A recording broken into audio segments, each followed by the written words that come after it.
મિત્રો ધોરણ 9 વિષય ગણિતમાં આપણે અત્યારે રચનાનું ચેપ્ટર છે એ આગળ ચાલી રહ્યું છે. હવે લગભગ આ ચેપ્ટર છે એ આજે એનો છેલ્લો દાખલો છે. રચનાઓ તમને સરસ રીતે કરાવી. મેં કીધું એમ રચના તમારે શીખવી હોય તો પહેલાં તો એના માટે પરિકર, બે પેન્સિલ, રબર, માપપટ્ટી આ સાધનોનો ઉપયોગ કરતાં આપણે આવડવું જોઈએ. અને શરૂઆતની જે રચનાઓ આપણે દોરાવી એ થોડીક સહેલી હતી પ્રમાણમાં. રેખાખંડના વિભાગ કરવા, ખૂણાના માપ દોરવા, આ બધી રચનાઓ છે એ પ્રમાણમાં સહેલી હતી. હવે આપણે એવું કરવાનું છે કે જે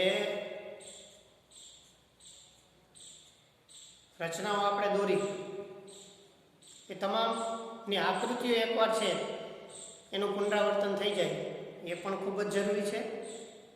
એટલે આમ આપણે એ વિચારવાનું છે કે પુનરાવર્તન પણ મહત્ત્વનું છે. એટલે આપણે બધી જ આકૃતિ એકવાર તમે ફરી વખત દોરી દો. ટેક્સ્ટ બુકની અંદર રકમ જોતા જાઓ. એની આકૃતિ તમને દોરતા ન આવડે તો ફરી વખત વિડીયોમાં જો મેં આકૃતિ કેમ દોરાવી એ વિચારો અને પછી એ આકૃતિ દોરવાની કોશિશ કરવાની છે તમારે.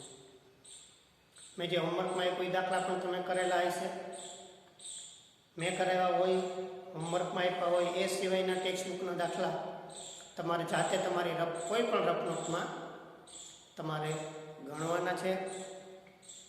એનાથી તમને પ્રેક્ટિસ થાય, થોડીક સમજણ પડે કે આપણે આ રીતનું છે તો આપણે કેમ કરી શકીએ. એટલે આપણે એવું વિચારવાનું છે કે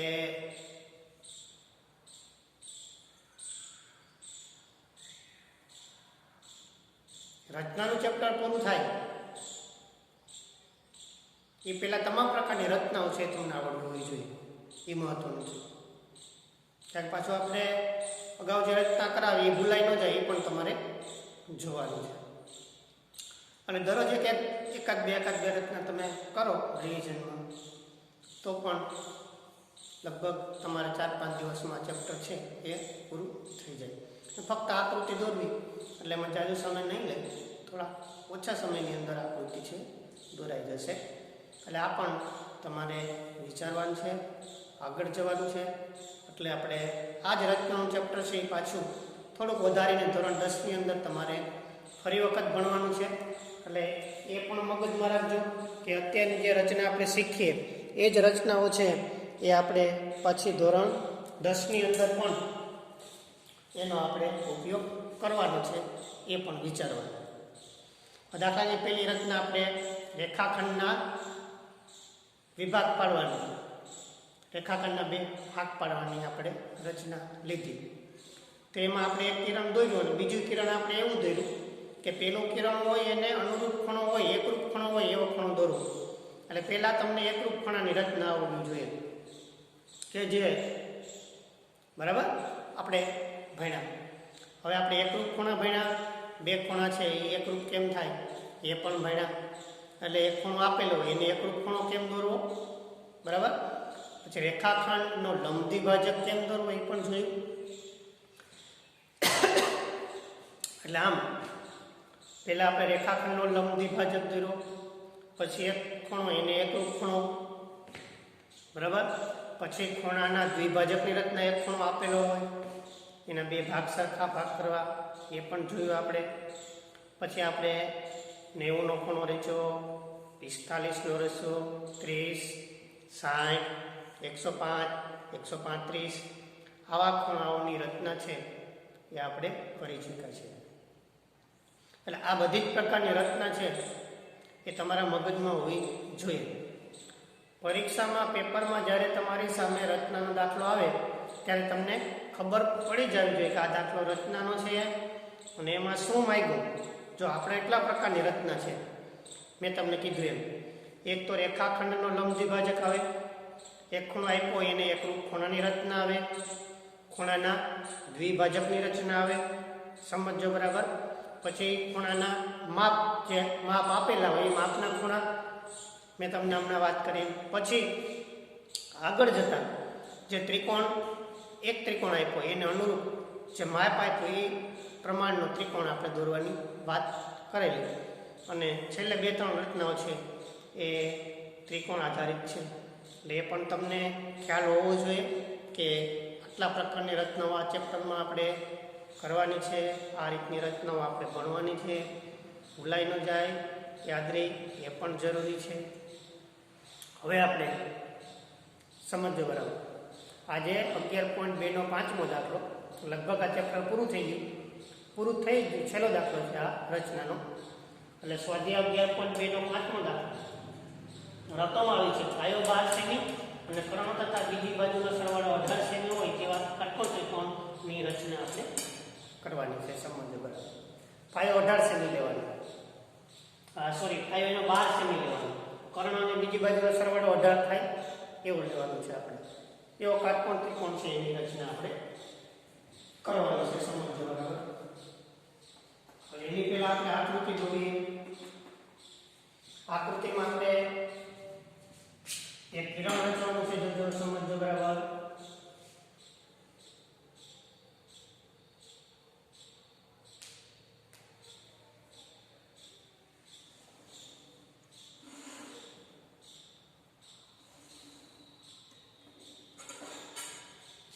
આ રીતના આપણે કિરણ રચ્યું,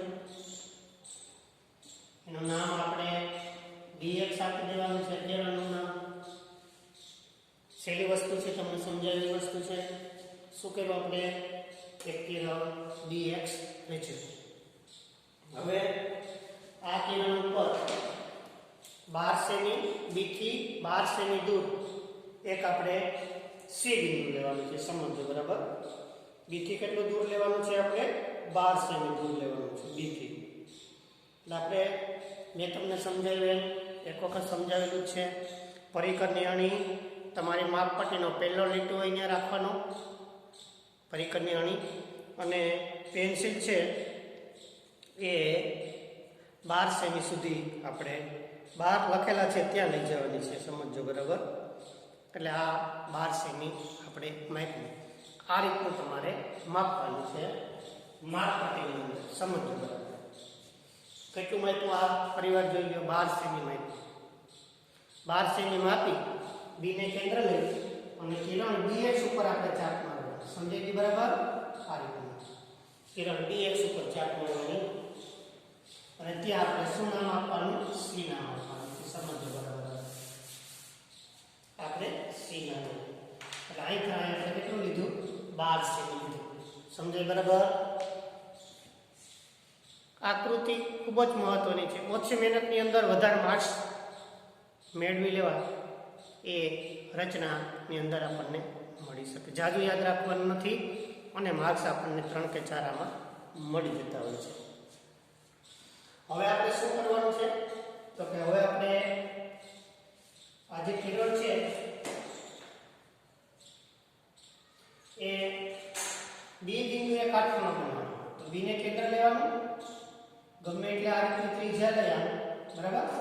અને આપણે આ રીતનું ચાપ મારવાનું છે. સમજવાનું. જો આપણે અત્યારે 90 નો ખૂણો બનાવીએ ડી બિંદુએ. આ ગમે એટલી ત્રિજ્યા લીધી.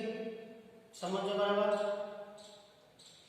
હવે બીજું કેન્દ્ર લીધું, બી ને કેન્દ્ર લીધું અને આ અર્ધવર્તુળ લીધું. હવે અર્ધવર્તુળ આ dx છે કે ત્યાં કેન્દ્ર લેવાનું અને આ ચાપ મારવાની છે. આપણે જો આ ચાપ મારવાની, આ ચાપ છે એને કેન્દ્ર લઈ પાછી ચાપ મારવાની. સમજો બરાબર. એટલે હવે આપણે આ બે ચાપ છે એટલું માપ લઈ લેવાનું, એટલું માપ હોય. આ પેલી ચાપ બીજી ચાપને કેન્દ્ર રાખી અને ઉપર ચાપ મારવાની, આને કેન્દ્ર રાખીને ઉપર ચાપ મારવાની છે. એટલું કામ કરવાનું છે. આ રીતનું આવશે. ફરી વખત આ વસ્તુ તમારા મગજમાં ન બેઠી હોય તો સમજી લો શું કર્યું આપણે ફરી વખત બી ને કેન્દ્ર લીધું એટલું માપ લઈ અને આ અર્ધ વર્તુળ આવું બનાવ્યું સમજાય બરાબર જો હવે આપણે કોને કેન્દ્ર લેવાનું આ કેન્દ્ર લેવાનું આ ચાપ મારવાની એ ચાપ આવ્યો એને કેન્દ્ર લઈને આ બીજી ચાપ મારવાની સમજાય બરાબર પછી આ પેલી ચાપ છે એને કેન્દ્ર લઈ અને આ ઉપર ચાપ મારવાની બીજી ચાપ આવી એને કેન્દ્ર લઈને ચાપ મારવાની એટલે આ બે ચાપ છે એકબીજાને છેદે વર્તુળ જ છે આપણે વર્તુળ આખા વર્તુળ બનાવતા નથી એટલે ખાલી ચાપ જ મારી એટલે જે ચાપ આવી એને આપણે બી સાથે જોડી અને કિરણ બનાવી દેવાનું છે સમજો આ રીતે સમજો જોજો બરાબર બી સાથે જોડી અને આપણે એને કિરણ dy બનાવી દઈશું આ કિરણ આપણે શું લઈશું dy કિરણ લખી દીધું એટલે આ જે ખૂણો છે એ કેટલાનો થઈ ગયો 90 નો થઈ ગયો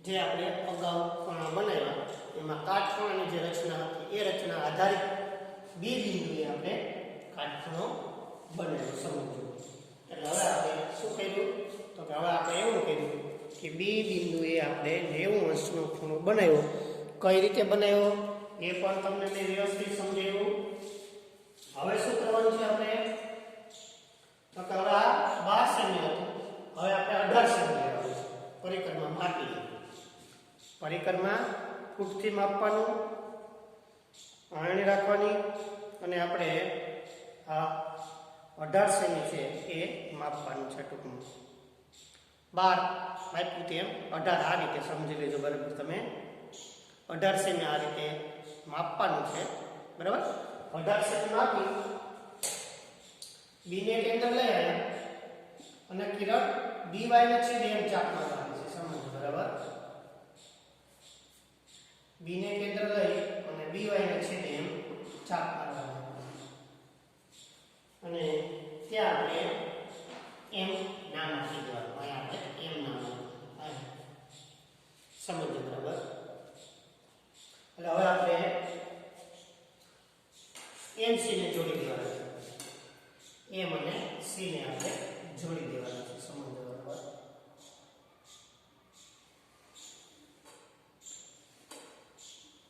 એમ સી ને આપણે જોડી દીધા એમ સી ને જોડ્યા બી ને કેન્દ્ર લીધું 12 સેમી ત્રિજ્યા ચાપ મારીને એમ બિંદુ આપ્યું એમ નામ આપ્યું પછી એમસી ને રેખાખંડ એમસી ને આપણે જોડી દેવાના છે સમજો બરાબર શું કર્યું તો આપણે તો કે બી ને કેન્દ્ર લીધું હતું આમ બરાબર 18 સેમી માપી અને આ ચાપ મારી અને બિંદુ એમ લખ્યું બિંદુ એમ લખાઈ જાય પછી રેખાખંડ એમસી છે એ રચી દેવાનું છે આપણે હવે આપણે એમસી રેખાખંડનો લંબ દ્વિભાજક બનાવવાનો એટલે એમસી જેટલો માપ અડધાથી વધારે આ એમસી અડધું માપ કઈ રીતે રેખાખંડનો દ્વિભાજક એ શરૂઆતમાં તમને શીખવાડ્યું એમસી નું અડધું માપ આવી થાય અડધાથી વધારે લેવાનું આખું એમસી જેટલું લઈ લો તોય ચાલે એટલે આપણે ગણિતની અંદર અડધાથી વધારે માપ બતાવેલું છે કે આ અડધાથી વધારે માપ થયું સી ને કેન્દ્ર રાખ્યું બરાબર અહીંયા આ રીતે ચાપ મારી એવી સી ને કેન્દ્ર રાખી અને અહીં સામે ચાપ મારવાની ચાપ ગમે જાય તમારે ચિંતા કરવાની નથી એવી રીતે એમને કેન્દ્ર રાખવાનું આ બે ચાપ ક્રોસ ફાઈ ને ચાપ મારવાની આ ચાપ બે ક્રોસ ફાઈ ને ચાપ મારવાની છે ફરી વખત જોઈ લો તમને સમજાવું વધારાની ચાપ છે એ આપણે તમારી નોટબુકમાં રબરથી ભૂસી નાખવાનું છે જેથી કરીને આપણને શું કર્યું ફરી વાર સી ને કેન્દ્ર રાખ્યું અડધા કરતા વધારે એમસી ને અડધા કરતા વધારે ત્રિજ્યાને આ ચાપ મારી એવી રીતે અહીંયા ચાપ મારી સમજો બરાબર અહીંયા આ ચાપ કોને કેન્દ્ર લીધું સી ને હવે કેટલી ત્રિજ્યા લેવાની કોને કેન્દ્ર લેવાનું એમને લેવાનું આ ચાપ મારવાની અને આ ચાપ મારવાની અત્યારે આપણે શું કરીએ છીએ રેખાખંડ એમસી નો લંબ દ્વિભાજક રચીએ છીએ સમજો બરાબર હવે રેખાખંડ નો આપણે લંબ દ્વિભાજક લઈજો રેખાખંડ એમસી નો આપણે અત્યારે આ લંબ દ્વિભાજક રચીએ છીએ સમજો બરાબર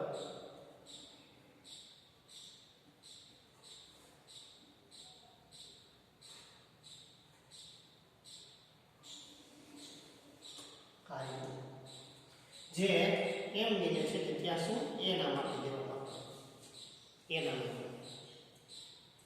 હવે આપણે એસી ને જોડી દેવાનું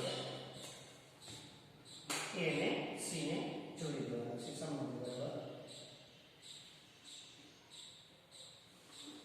એ ને સી ને આપણે જોડી દીધા એટલે આપણે હવે આ રીતે બાકીની બે બાજુનો સરવાળો એટલે આનો નાનો સરવાળો કેટલો 18 થવાનો એટલે આ 12 છે અંદર 12 છે એટલે 6 હોવું જોઈએ આ રીતે આપણે આ આકૃતિ છે બનાવી શકીએ એટલે આમ આપણે જે શરત આપી હતી એ શરત પ્રમાણની આપણે આકૃતિ છે એ હવે દોરી દીધી છે સમજો બરાબર એટલે આમ આપણે બીને કેન્દ્રને 18 સેમી ત્રિજ્યાવાળો ચાર વર્તુળ ડીવાય ને એમમાં છે સીએમ રચીને સીએમ નો દ્વિભાજક રચ્યો જે બીએમ ને એમાં છેદે છે એટલે આપણે એમાં છેદે એટલે એ એટલે ત્રિકોણ આપણને આ જે જરૂરી હતો એ ત્રિકોણ આપણને આ રીતનો મળી જાય છે હવે આપણે રચનાથી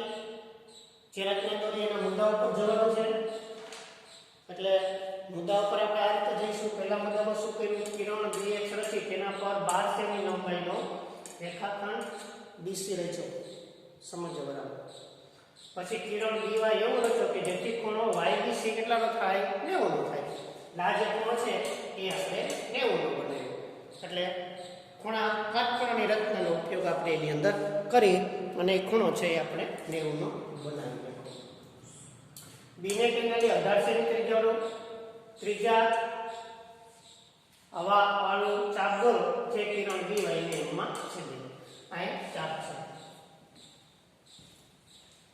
18 સેમી ત્રિજ્યા વાળું ચાપ રચો જે કિરણ BY ને એમાં છેદે રેખાખંડ CM રચે તો CM નો લંબ દ્વિભાજક રચો જે BM ને એમાં છેદે રેખાખંડ છે AC જોડી દેવાનો આમ ત્રિકોણ ABC છે એ આપણે શું મળી જાય માગેલ માપનો ત્રિકોણ છે એ આપણને આમાં મળી જાય આમ આપણે જે ત્રિકોણ ABC બરાબર ત્રિકોણ ABC કયો હતો કેવો દોરવાનો હતો તો કે જે આપણે રકમ આપી એ રકમ પ્રમાણનો ત્રિકોણ ABC એને પાયો 12 સેમી પાયો કેટલો થયો 12 સેમી કર્ણ તથા બીજી બાજુનું માપ આ કર્ણ અને આ બીજી બાજુનું માપ કેટલું થવું જોઈએ 18 થવું જોઈએ એટલે આ કાટખૂણો છે તો આ કર્ણ છે આ માપનો સરવાળો 18 થાય તો આ આપણે 18 લીધા આનો દ્વિભાજક રહેજો અને આ માપનું આ માપ આપણને કેટલું થઈ જશે 18 મળી જશે એટલે એવો કાટકોણ ત્રિકોણ છે એ આપણે કયો બનાવ્યો ABC બનાવ્યો